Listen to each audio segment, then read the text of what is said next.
Salut la compagnie, on se retrouve aujourd'hui pour le débrief de PSG-OL, un match qu'on a gagné 3-1, une belle réussite cette semaine entre le match de Ligue des Champions et celui-là, ça fait vraiment plaisir de voir Paris qui arrive à planter pas mal de buts, surtout que l'équipe a été un petit peu remaniée, notamment en attaque avec un Dembélé qui était en pointe, Kangin Lee qui était du côté droit, et en défense, Beraldo à la place de Marquinhos.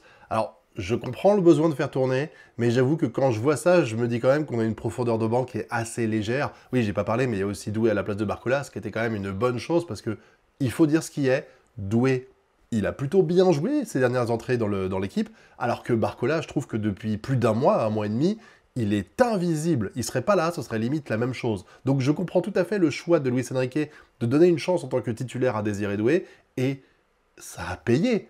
Ça a payé parce que Doué, il a fait un match magistral. C'est lui qui fait la passe à Dembélé qui marque le but tranquillou. C'est lui qui est responsable du penalty, enfin qui est celui à qui on fait la faute et qui nous accorde le penalty marqué par Vitinha. Et il met un but magnifique, magnifique, qui malheureusement ne comptera pas parce qu'il y avait un hors-jeu juste avant. Mais franchement, Doué, il a été la dynamite de cette équipe du Paris Saint-Germain, et ça fait très plaisir de pouvoir gagner 3-0 grâce à lui en grande partie, même s'il n'y a pas que lui qui a bien joué, hein, soyons clairs. Mais on va revenir un petit peu sur les événements du match. Alors déjà, Paris a dominé, hein. La première demi-heure, l'OL n'existe pas, clairement. Une domination totale de Paris qui enchaîne, qui enchaîne, qui enchaîne. Je crois qu'il y a un but à la 9e et à la 14e ou 15e minute.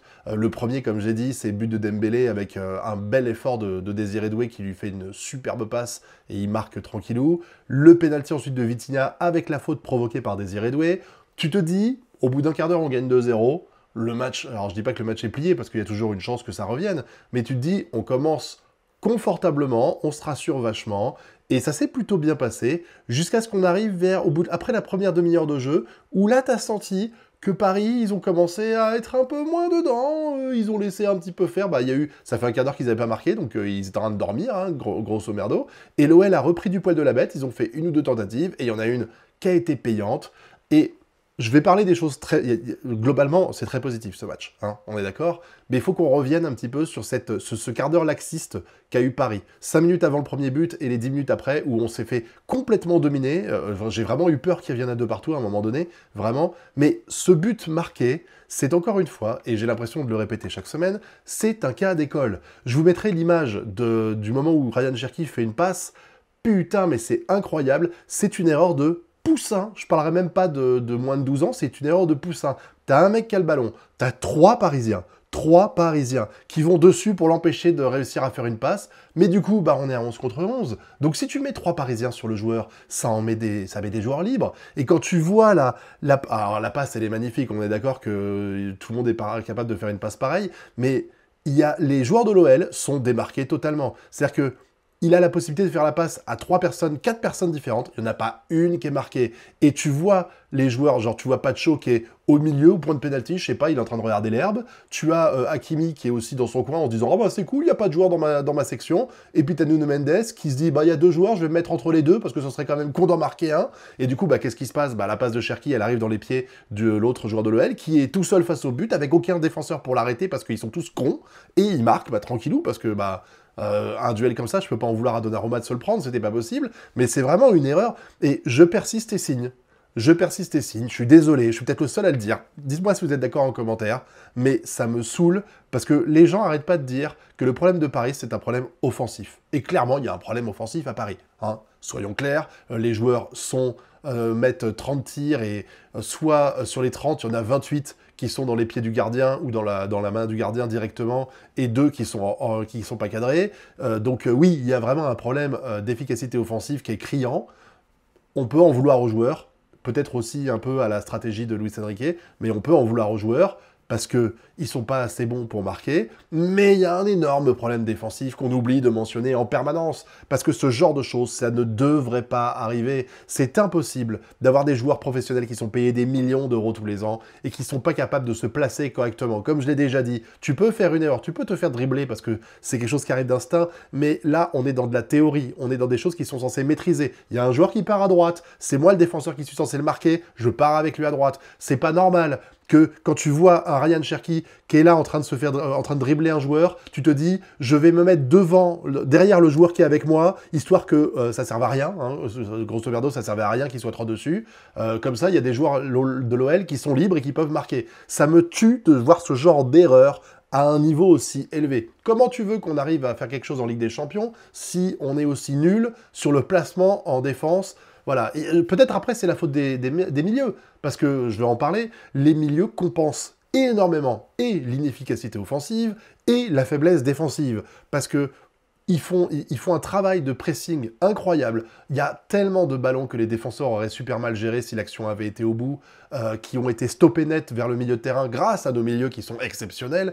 Neves, Vitinha, Hakimi, pour moi, enfin Neves, Vitinha, pardon, et Zaïre Emery, c'est la Dream Team actuellement du milieu de Paris, et même de Ligue 1, clairement. Du coup, il y a moins de travail à faire pour eux, et tu vois bien qu'ils sont aux fraises. Heureusement d'ailleurs que les milieux de terrain sont sereins et permettent d'éviter les relances, parce que putain, incroyable. Moi, maintenant, dès qu'il y a un ballon qui arrive en défense, je flippe. Et je mets celui-là en cas d'école, mais il y en a tellement d'autres. Hein. Des actions avec le joueur de l'OL qui avance comme ça, et t'as 3 défenseurs parisiens, il n'y en a pas un qui se dit « Putain, j'ai des burnes, je vais aller sur lui », et qui recule, recule, recule. Le mec, il rentre dans la surface, t'as 3 parisiens, il n'y en a pas un seul qui a été sur lui. Et les 3, ils marquent aucun joueur, ils sont juste là à reculer. T'as l'impression qu'ils ont peur, en fait. C'est incroyable. Ce genre de choses, ça arrive tellement souvent. Et je sais pas si c'est la faute d'Enrique, on va pas lui mettre ça sur le dos, mais vraiment, c'est une erreur énorme que t'es pas censé faire à ce niveau-là. Moi, ça me tue. Et en attaque, c'est pareil.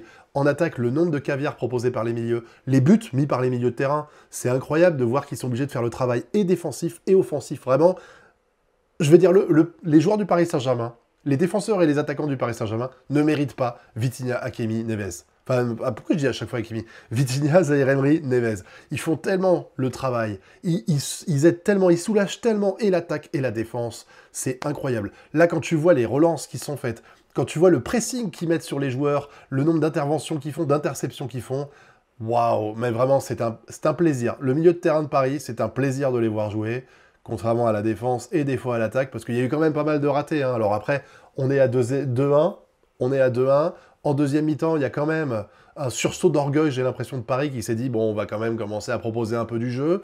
Ça n'a pas duré, enfin, le début a été un peu poussif, je trouve. J'ai vraiment eu l'impression d'avoir un match de FIFA, vous savez, quand tu gagnes un 0 et que tu fais tourner le ballon en faisant croix, croix, croix, croix, croix, croix, croix pour faire des passes comme ça, t'as les ballons, ils passent des 16 mètres du gardien de l'OL jusqu'à Donnarumma, tu te dis putain, t'avais vraiment la pression comme ça au point de ne pas pouvoir avancer dans la surface, surtout que l'OL a vraiment pas joué bloc bas, ils ont pas joué avec 8 défenseurs dans la surface qui empêchent d'avancer, vraiment.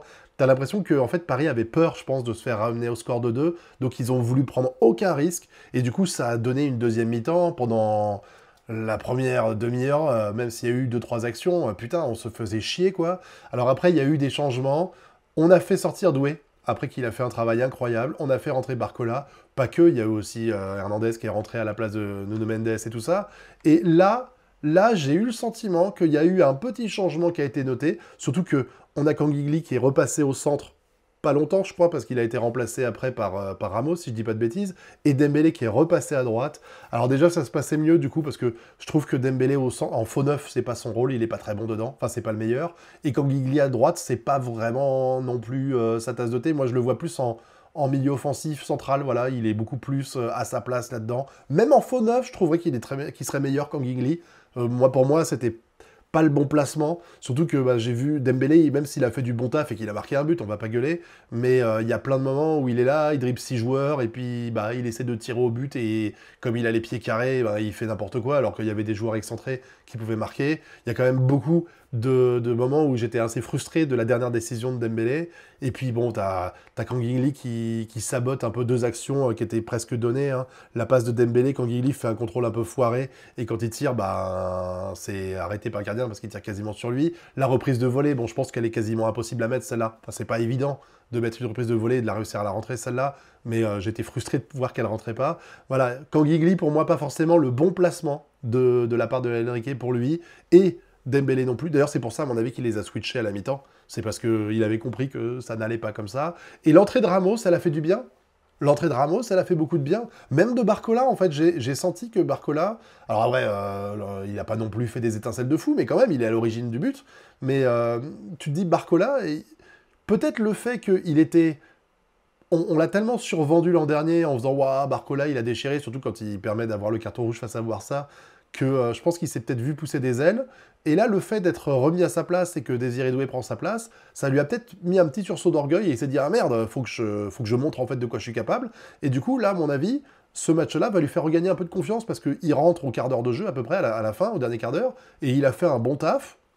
Il n'a pas marqué, mais voilà, et il est à l'origine du but que met Ramos. C'est cool parce qu'en fait, j'ai le sentiment, même si, bon, j'ai critiqué la défense et je critique toujours l'attaque qui est pas terrible, je trouve, mais ça n'empêche que j'ai un sentiment qu'avec ces deux matchs, où on met 6 buts, je crois, dans les deux derniers matchs, j'ai le sentiment que ça a sans doute rassuré un petit peu Paris. Déjà parce que le premier match en Ligue des Champions, on s'est pas pris de but. Alors après, c'était contre une équipe qui s'en était mangé 4 face à Brest. Hein. On n'est pas en train de parler du Bayern ou de Barça. Mais déjà, ça a pu rassurer un petit peu l'effectif. Et en plus de ça, derrière, bah, tu mets 3 buts et t'en remets 3 derrière, avec Ramos qui en met 2, avec les attaquants qui ont remis des buts. En fait, c'était quasiment plus arrivé depuis un mois et demi. Donc ça fait vraiment plaisir en fait de voir cette performance de Paris. Et plus encore que la victoire, moi ce que je note, c'est surtout l'état d'esprit des joueurs. Ils en ont voulu, ils ont fait du déchet, certes, et la défense, encore une fois, je crache dessus, mais même si ils ont fait quand même un taf, ils ont essayé de faire le taf, on va dire, mais derrière, la confiance qu'ils vont avoir, que ce soit Désiré Doué, qui a fait entre ses superbes entrées et ce match-là, je pense que là, il est en confiance, Barcola, qui a été un peu remis en question et qui là peut-être va retravailler derrière, Dembélé, qui après avoir été sur le banc pendant 2-3 matchs, là il revient et tu sens que, pareil, sursaut d'orgueil et tout, il s'est quand même donné et ça fait plaisir, et les milieux de terrain, qui ont fait un taf incroyable encore une fois, c'est bon parce qu'il faut. Après les matchs contre Nantes et Auxerre, on a pué la merde, et puis les matchs de Ligue des Champions entre Atlético et PSV, où on a été littéralement à chier, et ben il fallait un peu se rassurer, il fallait reprendre un peu du poids de la bête, surtout que, je rappelle que dans un mois à peu près, on affronte Manchester City, qui, ce club, il traverse vraiment une mauvaise passe, alors croisons les doigts pour que le réveil soit pas contre Paris en C1, mais là, ça fait plaisir en fait. 10 points d'avance, je crois. Non, 7 points d'avance à mon avis sur Monaco. C'est cool, surtout qu'on les affronte, je crois, la semaine prochaine. Et je dis, dans un bon match, voilà. Même si j'ai émis quelques critiques sur la défense et l'attaque, ça n'empêche que je suis vraiment satisfait de ce résultat, où il y a eu un vrai taf, encore une fois, sur les ailes, avec Hakimi et Nuno Mendes qui sont plutôt bien montés, et des milieux de terrain qui ont fait le sacrifice qu'il fallait, que ce soit Zaïre Emery ou même Vitinha, qui à chaque fois, dès qu'il y avait Nuno Mendes qui montait ou Hakimi qui montait, hop, ils étaient en backup. Je vous dis, le travail du milieu de terrain est incroyable. Hein. Je pense qu'on sous-estime, même si les gens disent que le milieu de terrain de Paris est très bon, on le sous-estime, parce que pour moi, il n'est pas juste excellent, il est quasi parfait, et il permet de compenser les lacunes offensives et défensives qu'on a dans cette équipe, qui sont énormes, je le répète, pour moi. Il faut changer les deux défenseurs centraux, il y en a un qui va pas, hein. Vous savez lequel je parle là ici. Voilà, et l'attaque, bah, c'est toujours assez triste de voir l'attaque de Paris. Et je dis ça, là ça a été, il n'y a pas de problème. Mais c'est juste que bon, bah, c'est le bilan de 6 mois avec des buts qui sont pénibles à mettre et où alors tu dois compter sur les milieux de terrain pour les mettre, voilà. Mais bravo à l'équipe de Paris dans son ensemble et félicitations surtout au milieu de terrain et à Désiré Doué. Et maintenant, j'attends que vous me donniez votre avis sur ça dans la zone commentaire, parce qu'on regarde le même match, mais on fait pas attention aux mêmes choses, donc il y a des trucs que j'ai ratés, des analyses que j'ai faites où vous avez peut-être pas le même avis, parce que vous avez vu des choses différentes des miennes, hein, c'est tout à fait possible. Hein.